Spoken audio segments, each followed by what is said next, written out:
If you're a big fan of Dear Vocalist, like I am, well, this news came not only as a surprise, but also as a massive treat. Dear Vocalist is back this year with the 9th season Rise. So let's talk about it in this episode of Seiyuu Lounge.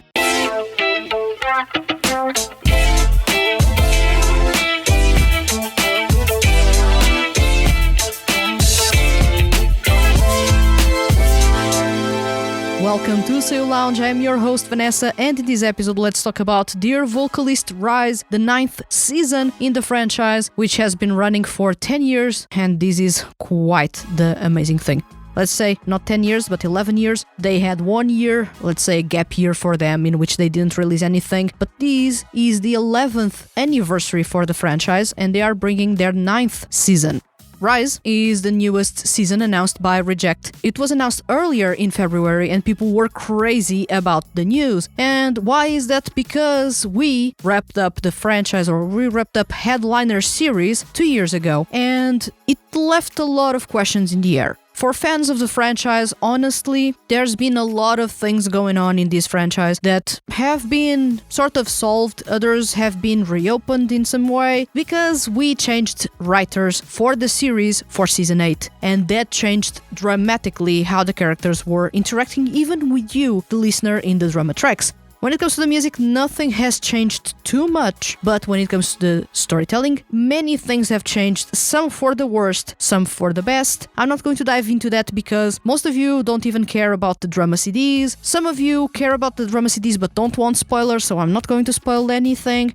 We wrapped up Season 8, a Headliner, with many questions, and honestly, with some storytelling not well done as it had been up until Season 7, and for sure it marked some characters and made some characters actually take a couple of steps back in terms of their development, which was a bit weird. I will say Judah and Momochi are the two characters that changed the most for the worse. Judah completely changed his vibe, and Momochi regressed almost completely. So, these are issues that need to be solved in some capacity in the storytelling side of this franchise. Other than that, the music has been stellar so far. I believe that no one has any complaints, but I will say the 6th season was the best season in my opinion.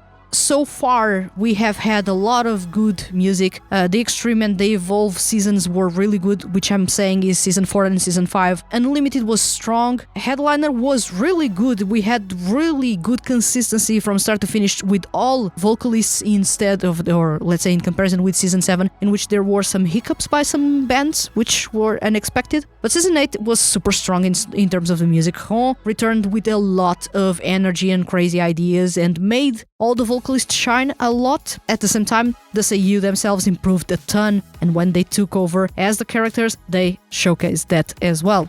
But this is a small, or let's say a really quick overview of what has happened so far in the Dear Vocalist franchise.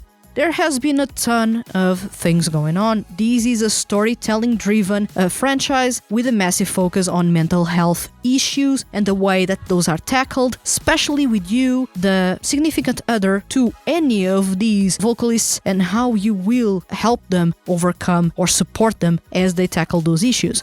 This is a really sensitive topic that you don't see commonly in other 2D music franchises. You may have seen that mentioned in passing for some franchises, some lack of confidence for some characters, which is really a borderline topic that you would say it fits mental health, but tackling things that we are tackling here, like depression, suicidal thoughts, and anger management issues, and so on, this is not really tackled in 2D music, and I feel not even really tackled in anime or in games. Barely, really. So this is a really bold move by Rejet, and honestly, I am a fan of this franchise, but many times I've come to the conclusion that I'm super lucky that this franchise is still around, because when the premise was presented, people were not really sure this project would even stick around for the first season.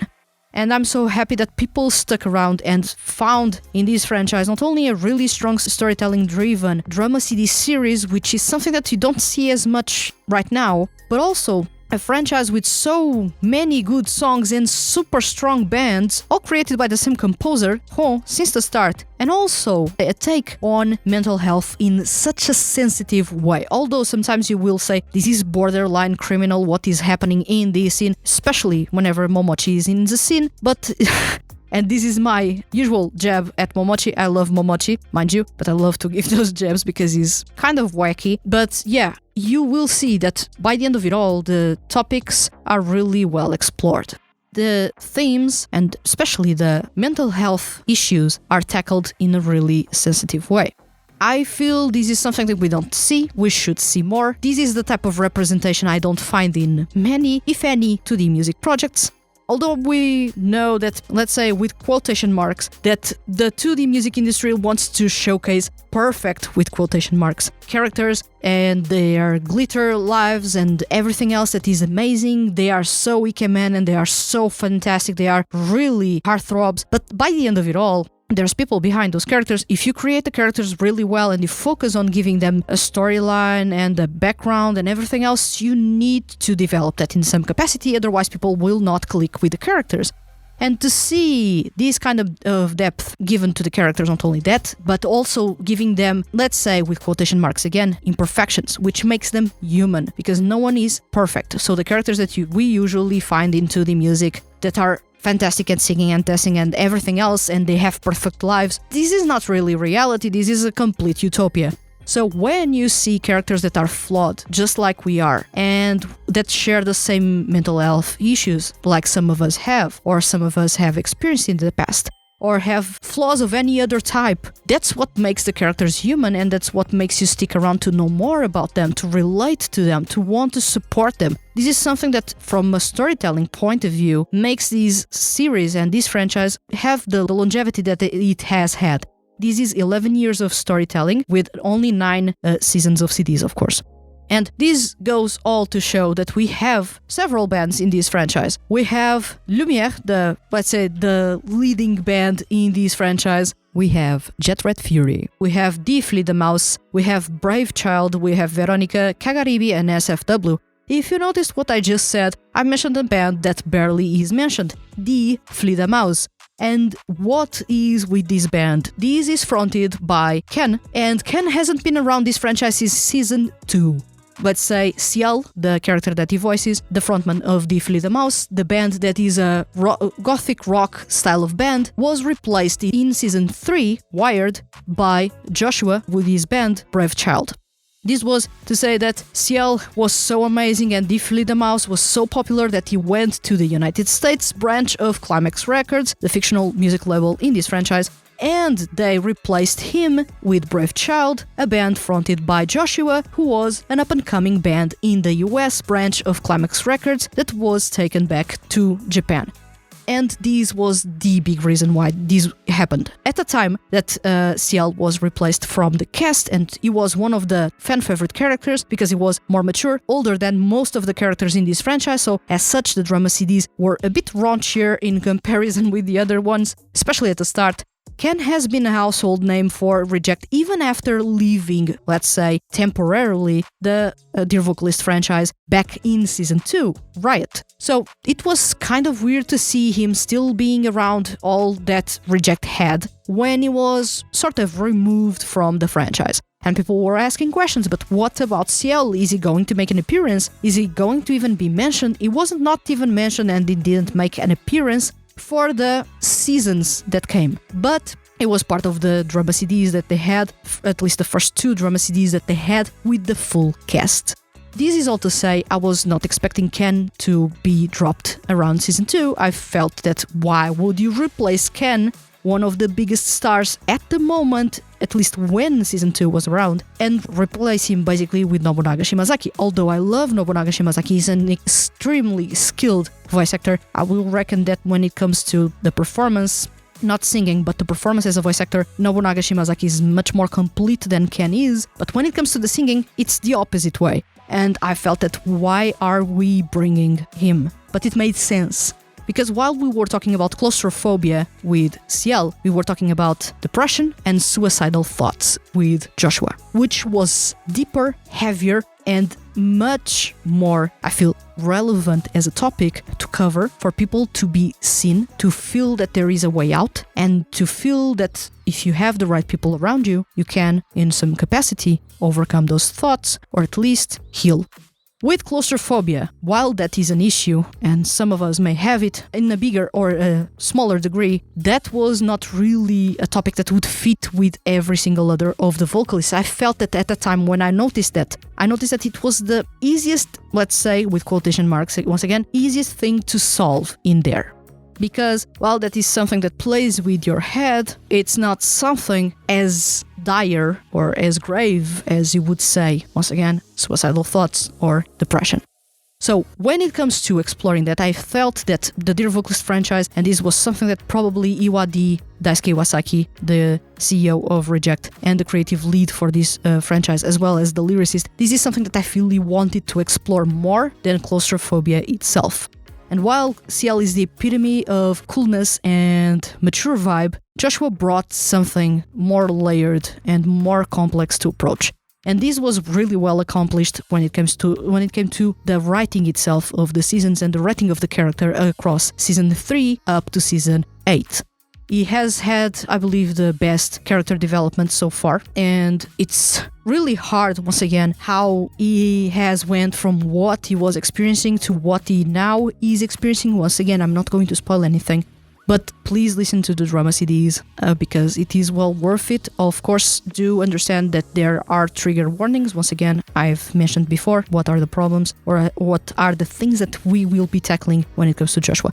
But it was really interesting to see that, well, Reject chose to bring something much heavier to this franchise and to replace Ken with Nobunaga Shimazaki. Turns out he was not being replaced. For story reasons, he was, of course, exchanging places with Joshua and Brave Child. Deeply the Mouse went to the US with CL, and we never heard back from him since or up until season 8. Now it was announced for season 9, Rise, that CL is back in town. And what happens here is that Flea the Mouse, we know it as a one-man band because we didn't know that they had any other members. They are mentioned in passing, but we never get the names of the characters, nor the names of the Seiyuu mentioned up until now. So this is crazy, really crazy.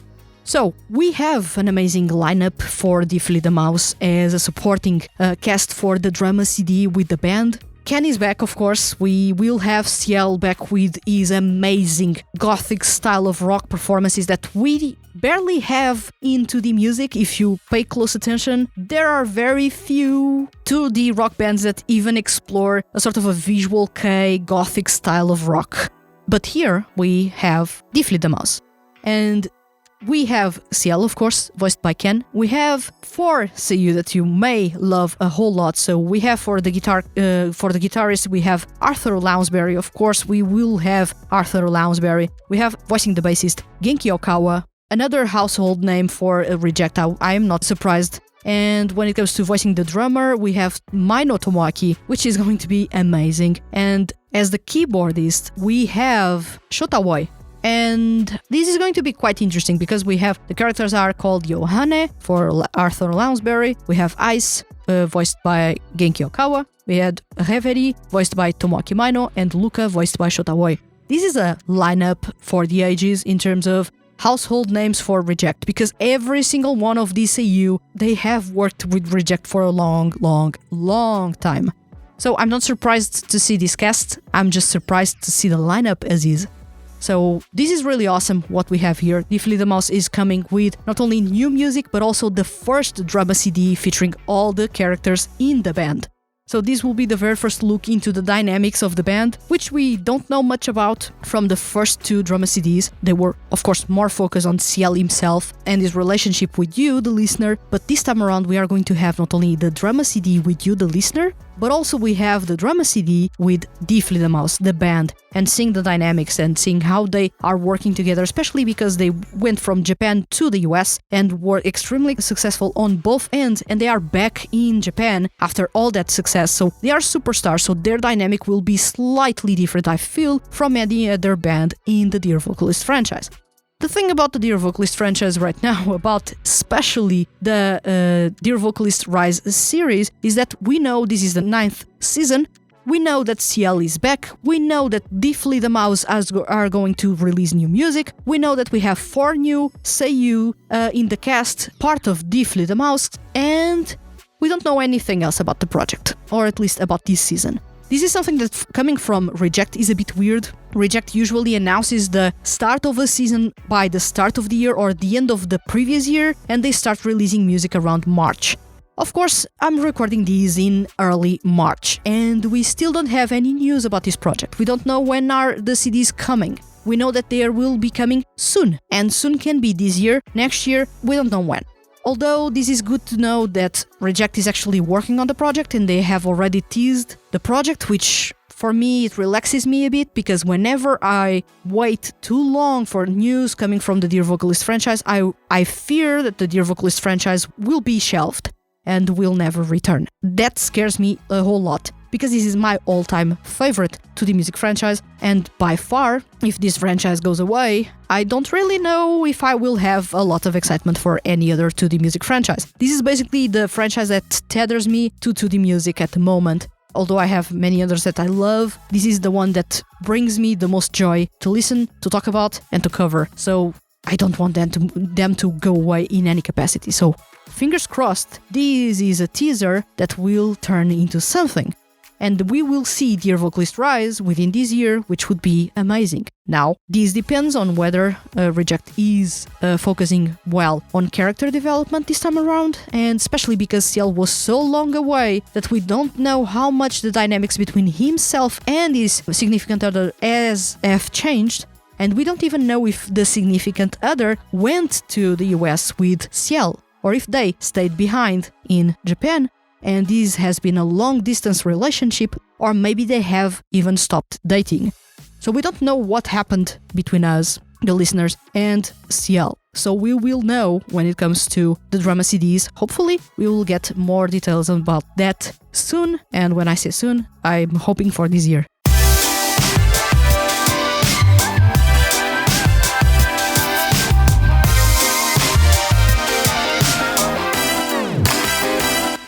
Well, this was a lot of excitement on my end, a bit of a summary of what has happened up until now, as well as a slightly, let's say, a soft take on what this franchise is about. If you want to know more about the Dear Vocalist franchise, I fully welcome you to check the THTFHQ on YouTube and search for Dear Vocalist. I created a long-form video feature talking, or at least covering, the Dear Vocalist franchise. It is 23 minutes of all the seasons, everything that is behind Dear Vocalist and each of the bands and vocalists.